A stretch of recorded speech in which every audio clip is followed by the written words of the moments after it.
People always ask me questions about the suits that I'm wearing, and I want to take the time out to make a video dedicated to just that, picking out the perfect suit and dressing it up to perfection. First things first, fit is king. Doesn't matter what brand you're wearing, it doesn't matter how much you've spent on your suit. If it doesn't fit, it's a bad suit. I see a lot of guys getting a suit that's one size too big, and the result of that is that the shoulders of the suit flop over your natural shoulders and you get this dent. An easy way to check if the suit shoulder fits you right is to go up against the wall. Your suit should make contact with the wall first, followed by your shoulder.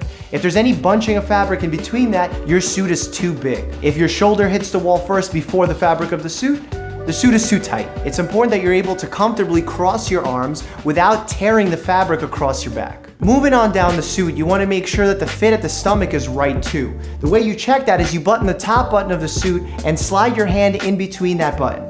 If your hand feels too tight in that area, it's possible that your suit is too small, or if there's way too much room in there, your suit is likely too big. The fabric of the jacket should drape the natural contour of your arms without bunching up, being too tight, or loose. The length of the sleeve is also crucial.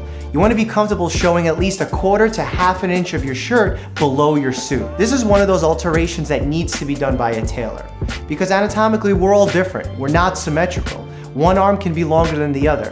It's been debated how long your suit should be. And really, there's a simple answer to this. You want your suit to fall somewhere between your wrist and the middle of your thumb, but most importantly, it has to cover your bottom. So we talked about the jacket of the suit, now let's talk about the pants. First, you want to make sure that the waist of the pants fits you properly.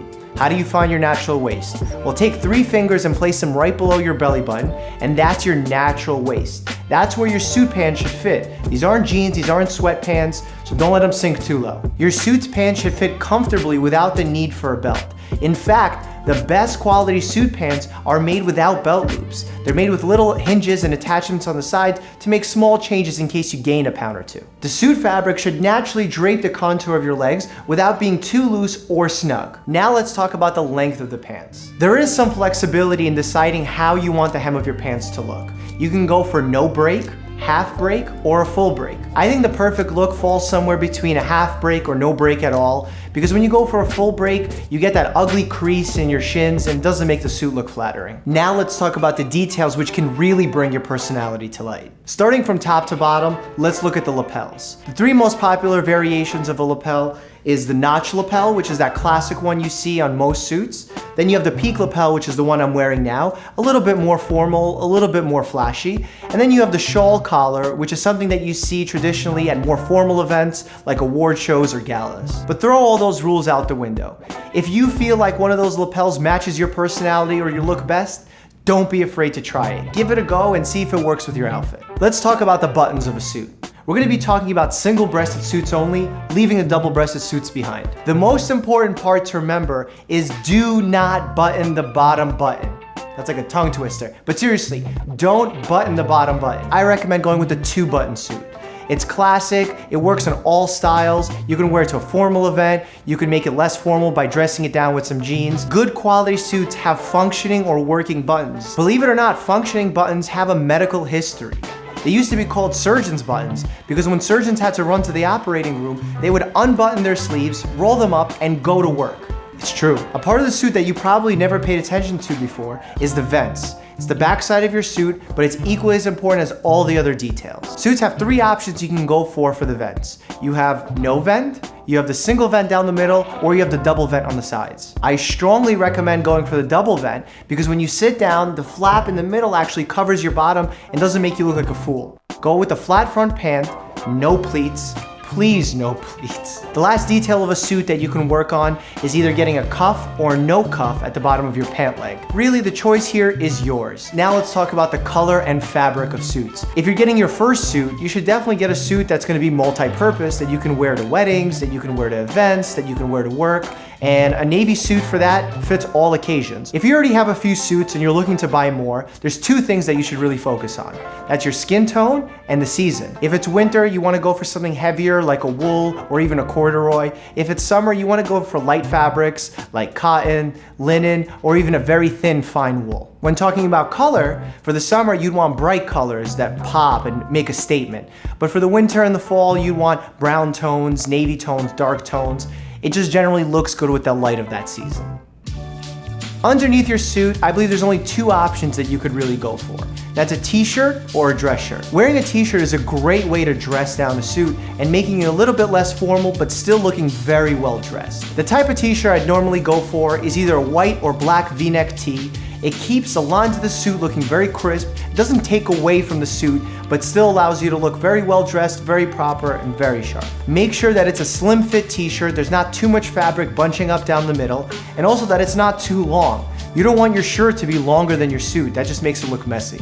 Dress shirts. Let's not get too complicated here. You want a shirt that fits really well, snug, but not causing any kind of creasing, no pulling on the buttons. Most importantly, you want a shirt that's long enough so it stays neatly tucked into your pants all day. You want to get a semi-spread collar. It's the collar that works with pretty much anything, tie or no tie. Avoid getting a collar that buttons down, doesn't look good with the suit. Just go for the classic 2-button barrel cuff. No need for French cuffs, no need for cufflinks right now. Start off by getting a quality collection of basic shirts first, and then you can start exploring and finding out what works for you. What do I think about undershirts? I don't think you need them. Get rid of them. They never look good, they make your midsection look heavy, and some people say that it prevents the sweat stains from going onto the dress shirt, but that doesn't happen. In fact, I think they make you more hot, more sweaty. There's no benefit to an undershirt. Ties. Make sure that when you're wearing a tie, it doesn't go past your belt, and it doesn't sit too high up on your torso because it's gonna make you look bad. Also, when selecting the color of your tie, make sure it fits the color palette of your suit and your dress shirt. I also opt for a tie bar. Not only do I think it looks great, but it also keeps the tie in the same place all day without falling to either side. What's the deal with pocket squares? Well, I think pocket squares are great.